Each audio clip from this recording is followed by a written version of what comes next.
What's up, guys? Thank you so much for tuning into the channel. We have a new bow in the house. So this past season, Joe and I switched over to Mathews, shot the Lift X platform. I shot the 29.5, Joe shot the 33. We had a lot of fun, a lot of memories, success with these bows. In South Dakota for mule deer. We went to Ohio for whitetail, which, by the way, go to Joe Gabo's channel now. Go subscribe. Watch the episodes he has out, basically vlogging our experience at the farm. If anything, you'll get a few laughs and see, what goes on behind the scenes with the Joe and Stu show. So anyway, this is my setup from last year, but this guy is going to get passed down to my son. So in fact, it is already set up and ready to go for him. And let's talk about the new bow. So before we get into the bow, I thought it'd be good to talk about some of the accessories because they're different. And they're different for a reason. We have new limb legs. This is the Engage Arc limb legs, and you'll see why in a second. I don't want to spoil that show for you. So that's different. V-bar is different, and how it integrates into the riser. Okay, maybe I spoiled something already. Stabilizers. So last year I ran a 15 and a 10. This year I'm going to go with a 12. You'll notice this red circle here is angled. So this is an angled version of my front bar, and I'll show you that in a second. 10-inch in the back like normal, and here you go. Here's the front bar. So you'll notice on the 10 it is straight, just like the 15 and 12 were before, and now you have a 12 here where it's been machined out, and that enables it basically to sit in the bow angled down, which I am completely ecstatic about because that's how I've typically run my bows, is with a angled down front stabilizer. So that's super cool. In terms of grip, they sent me the Bond side plates. My past bows, I think the V3X, V3, VXR, I really liked how side plates felt. I did shoot the B-Real grip this year, which I also like. So I don't know, we'll see where we end up. And the cool thing about this year's bow and last year's bow is those Bond grips. There's a flavor for everybody. Contour, taper, regular engage, side plates. There's something that can fit everybody. So that's kind of my accessories. Oh yeah, also the MX2, the Integrate Rest. Ran that last year and we'll run that again this year. So let's get into the bow. So here is the Arc 30. It is, yes, a ½ inch longer, but you would think, what in the heck could they change from last year to this year? Pretty much everything, right? So riser's completely redesigned. Even though it's a ½ inch longer, it is a complete different design in itself. The machining in it is just incredible. It's like a work of art, which I imagine that's how they were able to keep the weight the same as a Lift X, and the Lift X being a ½ inch bigger at 3.9 pounds, which is really fantastic. In the riser, you have the SCS system is actually machined into the riser itself, so you don't have to buy that and bolt that on, which is super cool. That's on the top and the bottom. Let's see, what else? Oh yeah, the V-bar, as I said before. So I've already kind of played with this thing a little bit, maybe built up part of it. I know it's a bow build, and here you go. I'm already playing with stuff. So anyway, you got the V-bar with how it's been machined out to fit into the machining in the riser, slides right in there. And you've got a 3-pronged screw. I'm not really sure what these things are called, but it just goes in like that and you're done. Which is really excellent. You don't have to worry about that bolt kind of torquing up or down. Also, if you travel, you can just undo that, pop the whole bottom part out, and boom, you're ready to go. In terms of limbs, so as we work out from the riser, limb pockets are different, and they have lost some weight as well. So this is a complete redesign. I think they look absolutely sick. And speaking of limbs, the angle of the limbs has changed. So if you remember, on the Lift X, it had more of a below parallel limb design. This is actually, I guess I would call that pretty much parallel or close to parallel, but they've moved out some. I imagine that's going to help with speed, probably some on the stability and hold, which I can't comment on because I haven't shot it yet, but that's just kind of what I would think. And then as we kind of work our way out, cams are different. So you've got the Switch Weight X2 cam. So it's crazy that the cam would even change, but the cam has changed. And you'll notice there's some perimeter weighting, which I remember Mathews doing that years ago on some of the older bows. So, you know, we've seen that is different. Also your mods. So if you have a switch weight cam from before, whether it's from the Lift X, your mods will still work on this bow. You just need to make sure you have the right size for your draw length, and they'll go right into this bow. Also, there is a new mod out. So there's the Z mod, and that Z mod is essentially a smoother drawing mod. So for those of you that want something a little easier, a little smoother draw cycle, although I had really no complaints about the Lift X and how it drew, but that is an option. You know, maybe if you're going into the whitetail season and you want something a little easier to pull from the tree stand, you know, whether it's cold, you got a lot of clothes on, you've got safety harnesses, all that fun stuff, you know, maybe that's an option for you. You will lose a little bit of speed from what I understand, but again, they've got something for everybody. And how can I talk about this whole thing and not talk about the color? Holy moly. The Kodiak Brown is about as good as it gets. So Joe and I have been talking about, you know, colors of bows, and man, I wish somebody would do this or that. And Joe's been a huge proponent, and I think with some of the companies we've talked to, like, man, would you do a brown? Well, finally he got his brown. So this year went with the Kodiak Brown, which is a new color. Same with the stabilizers and everything else, quiver. So, you know, you get all that matchy. But it really, I love this color. And being a photographer, I think it's gonna pop really nicely on pretty much whatever background you have. In terms of strings, went with the all white match strings, which I think is clean on that brown. But yeah, I'm just super pumped to get this thing built up and walk you through it. So we'll, you know, shoot it through the chrono. I'll give you some of the speeds on my setup and my build. Maybe a few initial impressions of the, you know, how it shoots, and I can compare it to, well, the Lift X. It's set up for my son. Maybe I could redo that for you guys. We'll see. But yeah, that's the bow. Let's get this thing built up and get some arrows to it. All right, guys, so I just got the rest on. I'm not going to cover too much of that. I think that's a pretty straightforward process. The big thing there is, you know, you've got on the rest this side plate that bolts off, and then inside you've got two little clamps, and one has an arrow, and it basically you match up that indention on the riser with the arrow on the clamps on the rest. It's pretty foolproof, and that, you know, pretty much helps get your center shot set up. You know, I didn't want to spend a whole lot of time on that, but it's easy peasy. Once you get it on there, you're kind of set up to go. So the rest is on. And then I showed this earlier, but just to kind of cover it again. So your V-bar is, you know, basically now has machined portion that's square there. And it has a machined portion that's square on your riser. And it's as simple as sliding that thing in. Then in your packaging, you'll get one of these fun little, you know, 3-pronged bolts. Screws into the back of the riser. That thing goes in, tighten it down, and that's it. And that's really pretty awesome because you're not having to worry about a bolt, whether it's, you know, flush and whether it's level. I mean, you can throw this thing in and it's level from the go. So that's there. Then we take our back bar. Again, I've got the 12 in the back, and, or sorry, 10 in the back, 12 in the front.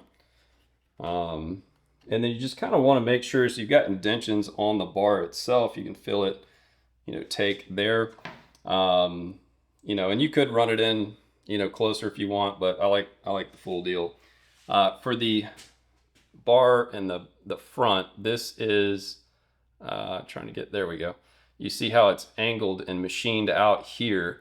So how that works is you run it in the front, and if you run it further back, you could run it straight. You know, you're going to give up a couple inches of your bar, but that's not what makes it special. So you see how it angles down here. Once it's angled down, you'll take, again, a 3-pronged bolt screw thingy. The thing is, though, you have to make sure that you get the one that's got the 7 that on it. It looks like a 7, but it's angled right down. Okay. And then you bolt that in. And I think it's just a little bit longer than your standard 3-prong bolt or screw or whatever you'd like to call it. And then once that's in, it's locked in and you're good to go. So we got the bars on, we've got the rest on. I guess from here we'll get a knock point set, D-loop thrown on it, and get the rest into the cable and go from there.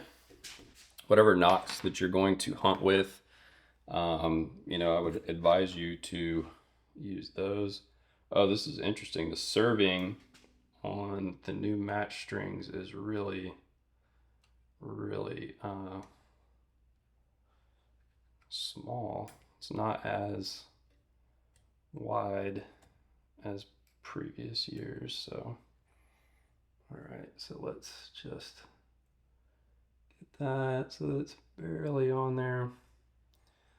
All right, so maybe a little more.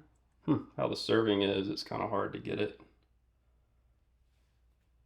I don't want to get it too much, but that's okay. So yeah, so actually where I had it, it's running dead even, so that means actually my level was fine. But it never hurts to double check it. So I guess the question is, do we want to run it a little high or run it even? I may just run it a 16th high. I think last year, if I remember correctly, I did it like a full 1/8. And the Lift X liked that quite a bit, but I'm just gonna run it just a smidge high. I'm probably overthinking this, guys, but there is nothing to me more frustrating than kind of getting everything set up and my knocking point not be where I want it, because I really don't like moving the rest too much. So we just went modest, so I kind of cut the difference of dead even and high. And on this bottom one, so last year and years before, well, I'd say last year I ran it a little different. So years before, and I'm just, kind of overhand knots all the way down. But I'd run the amount of soft knots, but, even with the top and the bottom. But the more and more I kind of see guys build things, this is like what's cool when you watch other guys build their things up. You always learn something and say, you know what, I may be interested in trying that next year or whatever else. But anyway, it's not like a trade secret. People have been doing it for a while. But on the bottom, run it a bit longer, and then maybe not run a soft knot at all on top. You just have your D-loop kind of go right into the, your knock will be right up to the D-loop. So just gonna run a few here. Knots look good. Maybe, I don't know, how many have I put in? 1, 2, 3, 4, 5. That is probably good. I may run one more. And we'll see. If we have to redo it, we'll redo it. But I think that looks pretty good, pretty good. All right, just one finisher. Okay, so we've got the bottom put on. And like I said, hopefully it likes it, but we shall see. And should I run a top? Should I not? How about we try it without a top and just run the D-loop on it? So let's, I'll fire that thing up and then get a D-loop on this bad boy. On here, just again, so we make sure we get our spacing right. And that knock fit is pretty good, so. You never know, like sometimes with your knocks, what you get into. And it's funny, so I'm already starting to fall into old habits of, fluffing out the end of the D-loop, which I think it was Joel Turner or how Bodie sets his up or whatever. And they don't do this. I think they melt it a couple times. And, really don't, so I may do that. And then I just take like the edge of the lighter and make it nice and flat. Coke Zero condensation to kind of cool this bad boy off. You never want to. I'm just being funny. No, I'm just being serious, guys. All right. So this is just kind of how, everybody's got their own way of doing stuff, but throw this D-loop on, and I need to measure my lift X. I cannot remember what I ran, but we should get it close. So. All right, so camera battery died. Sorry about that. All right, so as we were saying, getting this D-loop on, you can see, so those, I may have put too many knots on the bottom, but we'll try it. We'll try it. And let's see what kind of situation we can get at here. So just kind of get that roughly set. It's a little short.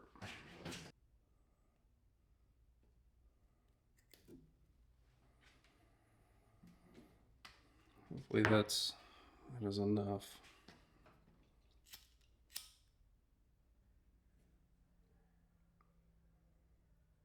Same thing, get this thing, burn it a couple times. I know there's probably people freaking out there on how close that is to everything, but we basically pat that thing nice and flat, get a nice end on it. And then these guys will help get a little length back. There we go. That looks good. There we go. All right, so we got D-loop on this guy, and need to get the rest cable put into the cable there. And we are not far from at least shooting some paper. So let's do that. All right, guys, so one thing I kind of like to do is on my QAD rest, there is a bolt where this drawstring kind of goes through. And I unscrew that and I pull, I don't know, about an inch or so of line out, and then tighten it back. I just like having a little bit of extra, because a lot of guys, you throw it through here, maybe they cut it, burn it, and then you're kind of stuck with that. So unless you want to pull some D-loop material out and use that, you'd have to redo it. But this little step here kind of gives you a little bit of safety margin to work with. But totally up to you. For now, I'm just going to throw it through the front here, pull it tight, and then we will depress the bow. I guess we should probably throw a peep in there too while we're at it. Typically what I do is I would measure on my other bow and get a roundabout idea of where I wanted the peep. But since I set up my son's bow, that is no longer a reference point. So I think, I don't know, we'll start at 5.5 or something like that, maybe, just to get it started. Looks pretty good there. I know some people leave this in for a period of time, but I'm gonna, what peep is this? Not the peep I want. I know a lot of people leave that in there, but I'm gonna take it out. I think we're gonna use some BCY. This is BOA. I think it's 16 thou is what it say. And we're just gonna do an easy method of this for now, because I still want to have the ability to move my peep up and down. So we're not going to do my crazy, stew knot. It's not really the stew knot. There's other guys that do it. So but for this, it's pretty simple. And then we'll just hit these real quick. So yeah, now we need to check timing of this guy, because that will be important as we start to shoot it through the paper. All right guys, so we got the bow timed, and now we're going to shoot it through paper. So this will be kind of first time getting her back and see how she draws. Oh man, that's smooth. That's really smooth. All right, man, she freaking croaks. Okay, so first tear is, it is a little, so this is the tear, so it's a little low and a little bit to the, sorry, that wasn't it, it's this one. So it's left, I know it's kind of hard to see, but knock left, pretty low, but I think when we do that, it'll even it up. So what I've done is, you got the limb shift technology here. So basically took out the 2 screws, which you can shoot the bow without the screws in. According to Mathews, it's called tune mode. So what we're gonna have to do is shift the cams to the left. So you just come here for a second, and you'll see here you got left and right adjustment and how much we need to move it left. So all we're gonna do is put that in, and then we're just gonna put it a little left. So it doesn't need much. I'm just gonna quickly do the same. Like, I'm just doing a small turn because we're not that far off. Okay. So I need to pull that arrow real quick. And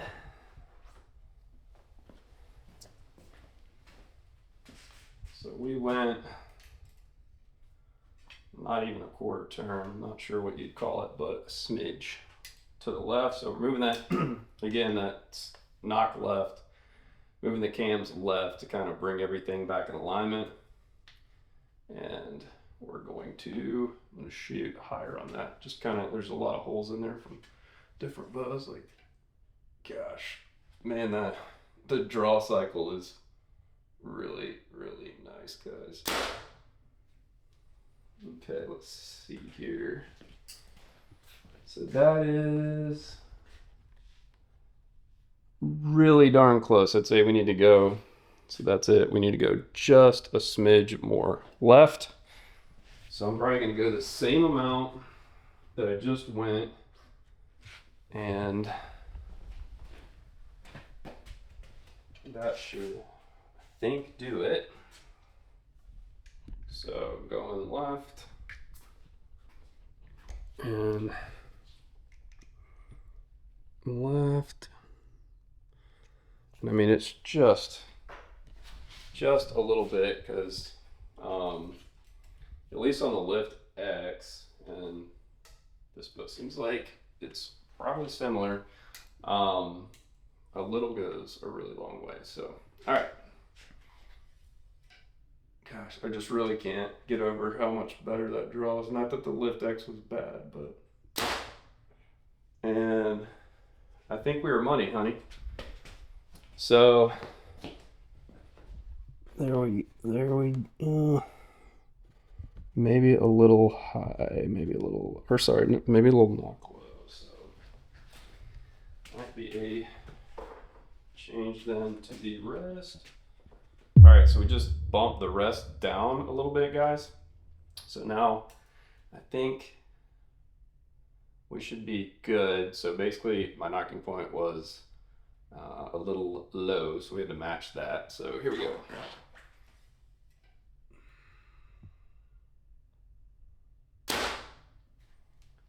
And we are golden. Perfect bullet hole. So we basically did limb shift. I would say probably in total is probably a quarter of a total turn. Brought everything, so shifted that cam left, brought everything square, bumped the rest down a few clicks, not much. So I don't like doing that. Like I said, I don't like moving the rest up and down too much, but it's totally within an acceptable tolerance. Like I said, not even a full big line or anything like that. So yeah, so we got it paper tuned. Now let's throw it through the chrono. All right, so we left off with trying to get some speeds for you. My chrono in the certain lighting of my garage was not working. Speeds were kind of like jumping around and all that. So what I'm gonna do is what I normally do, set it up outside, get some natural light on the chronograph. I don't have a fancy Garmin or anything, but if someone wants to send me one, I'll take it. Anyway, we're gonna put it out there, shoot a couple arrow weights, see what kind of speeds we get for you, and then maybe just shoot it a few times, get some initial impressions, and go from there. So without further ado, let's make it happen. All right, guys, so first up is my Easton 5.0 build. This total arrow weight is about 431 grains. So let's give it a go. Don't mind the kids riding go-karts.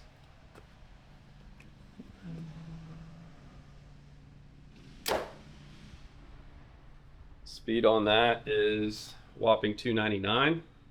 So that's smoking.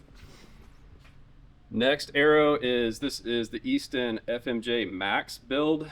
So this total arrow weight is 462 grains. So let's see what it does on the Arc 30.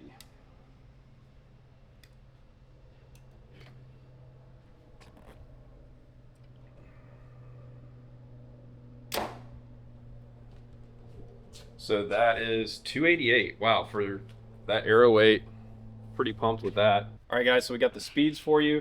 I'm gonna go down in the yard, shoot a few at the 3D target, and give you some initial impressions on how the bow shoots. Let's go do it.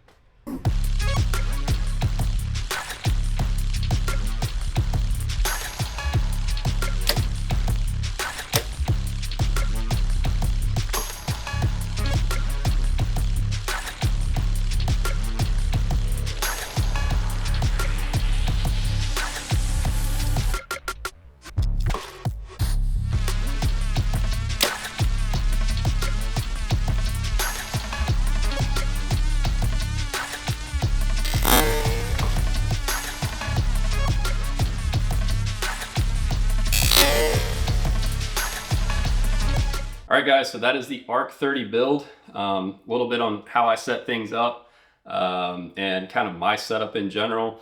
Those arrow speeds, you saw this thing is really putting out a good respectable speed, even over the Lift X29, which was to me a very fast bow.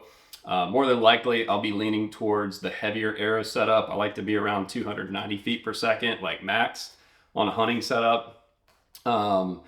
Still wouldn't scare me to shoot the 5.0s going, a screaming 299, 300. But that 290 is just kind of my sweet spot with pin gaps and kind of where I like to be. In terms of how it shot, it holds really well. Not that the Lift X did not hold really well. This just holds better to me. Probably has a lot to do with the limb angle, maybe how the stabilizer's set up with a little bit lower weight towards the bottom of the center half of the bow. But more than likely, I feel like it has something to do up here with the limbs, but holds excellent. Also, you saw my first impression when I drew the bow back to do some paper tuning. The draw experience is really, I like it a lot. So there's not that, kind of big drop off that you get back, when you get closer to the back wall on some of the past bows, but it's just very smooth and kind of once you get to the back wall, it's just there. It's there where you want it. So that was really cool. I feel like the draws cleaned up a bit. That's probably the cam and limbs as well. But overall, really good shooting bow. This could possibly be in my top 5, maybe even top 3 bows of all time. But it's early to tell. We'll see. I've still got a lot of my season left. So the rut here for whitetail in Alabama doesn't really kick off till like mid to late January. So this guy will be with me on that. And then beginning of January, I'll be in New Mexico hunting mule deer. I'll pull the tag out there. I'll be with Blackhorn outfitters chasing some muleys. So that's going to be a fun time. Yep, I'm going to try to do more of this. I really do enjoy this. But in the meantime, you should go follow Joe Gabeau. Subscribe to his channel. You'll see a vlog series we put together on Ohio whitetail. Really good time. And you can find us both on Instagram, Joe Gabeau, and for me, SG Holmes. We do a lot of photography, videography. We do a lot of hunting as much as we absolutely can. So we try to make a good time out of it, and would love for you guys to follow along. So again, thanks for watching, and aim small, miss small.